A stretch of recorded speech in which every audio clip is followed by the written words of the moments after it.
Welcome to Spotlight. I'm Liz Waid. And I'm Bruce Gulland. Spotlight uses a special English method of broadcasting. It is easier for people to understand, no matter where in the world they live.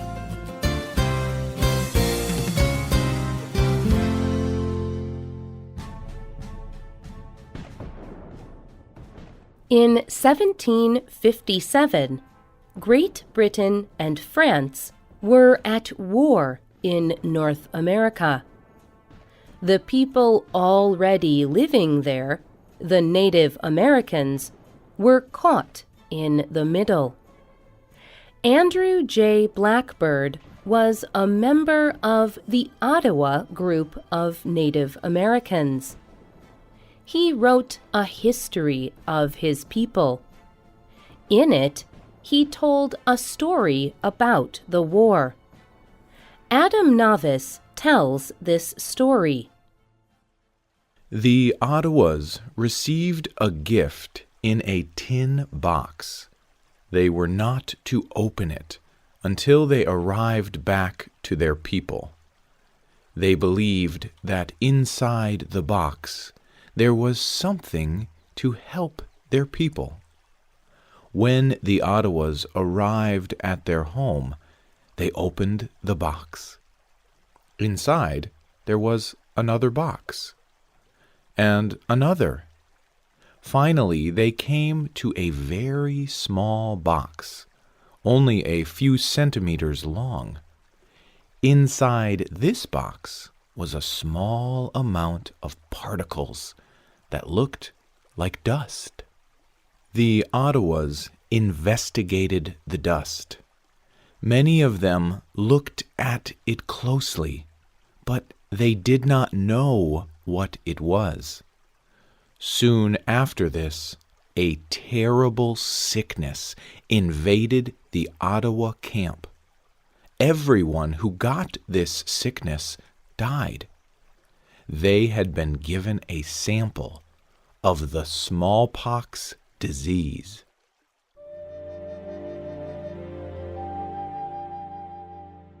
Throughout history, smallpox has killed millions of people. But today, no one has smallpox. In fact, people could destroy it completely. But should we? Today's spotlight is on smallpox and the choice to keep or destroy remaining smallpox samples.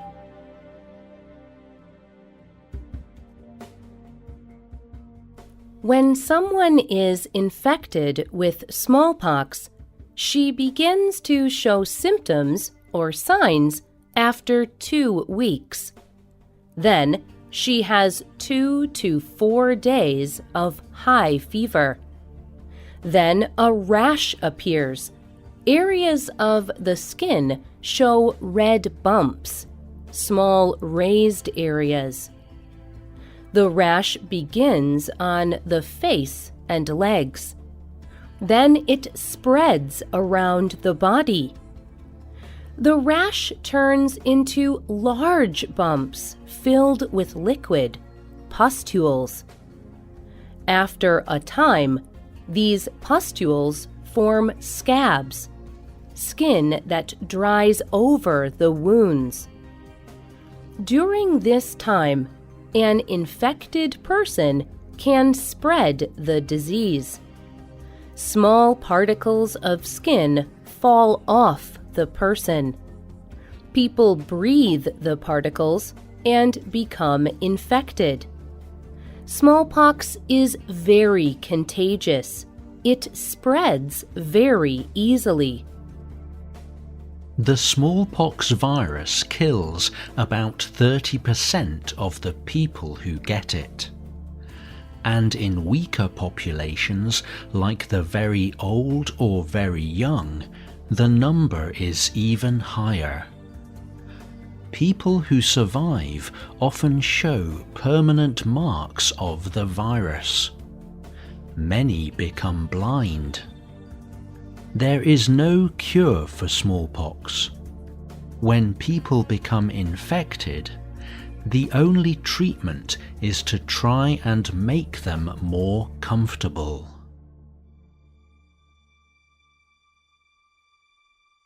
But in 1796, Edward Jenner produced a form of protection against smallpox. It was a vaccine. Slowly, Jenner's vaccine gained popularity. It also became more and more safe. People who received the vaccine injection before they got smallpox were safe. Soon, people all over the world were using and improving this vaccine.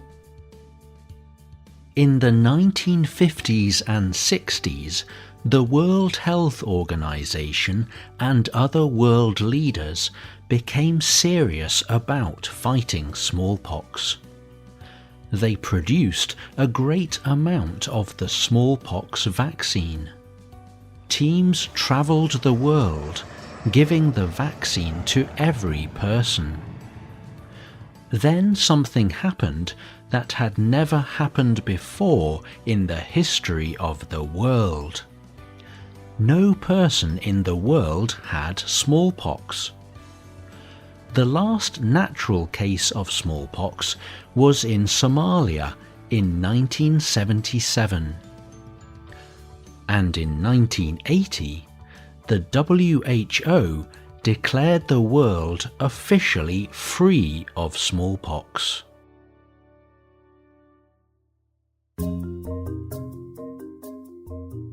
Today, people do not need to get the vaccine for smallpox. However, small amounts, samples of this disease exist. There are 2 official samples located in 2 different laboratories. One is at the U.S. Centers for Disease Control in Atlanta. The other is at Vector in Russia. These samples are stored safely in liquid nitrogen freezers. They are protected by many security measures. But the question is now, what do we do with these samples of this deadly virus? Some experts believe that we should destroy the virus samples. They say we already have enough information about the virus. They say the virus samples are dangerous. One dishonest scientist could steal a small sample of the disease. He could sell it to be used as a weapon. Or the virus could be released accidentally.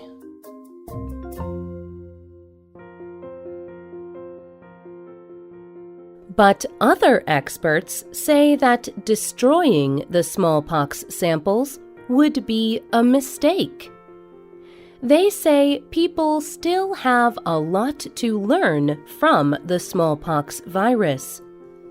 Scientists still do not know exactly how it affects people, why it is so deadly. It is also possible that the smallpox virus samples could be used to fight a different disease. For example, scientists in Canada have recently created a horsepox virus. It is similar to smallpox. The scientists hope to use it to develop vaccines and cancer treatments. Anthony Fauci is the head of the National Institute of Allergy and Infectious Disease in the United States.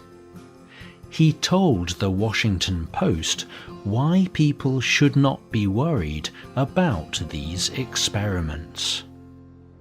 Zika, influenza, and Ebola naturally change and evolve to become more dangerous.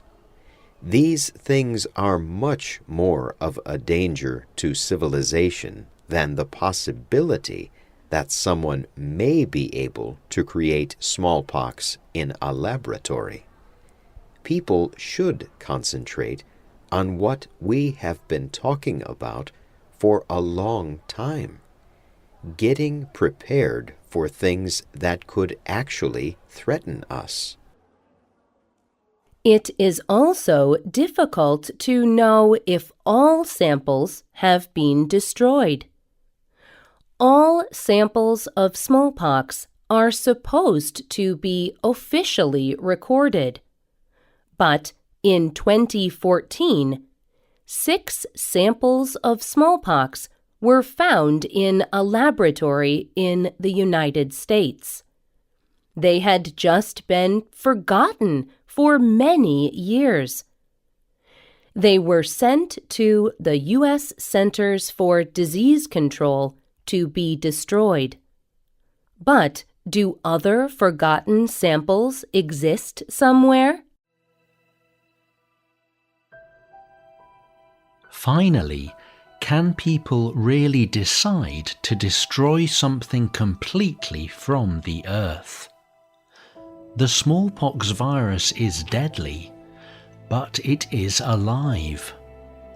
Many people believe that only God should have the power to destroy something completely. In both 2011 and 2014, this issue appeared before the World Health Assembly. Both times, they agreed not to destroy the remaining samples. They could not agree on whether to destroy the samples or not. They decided to delay talking about the issue until later.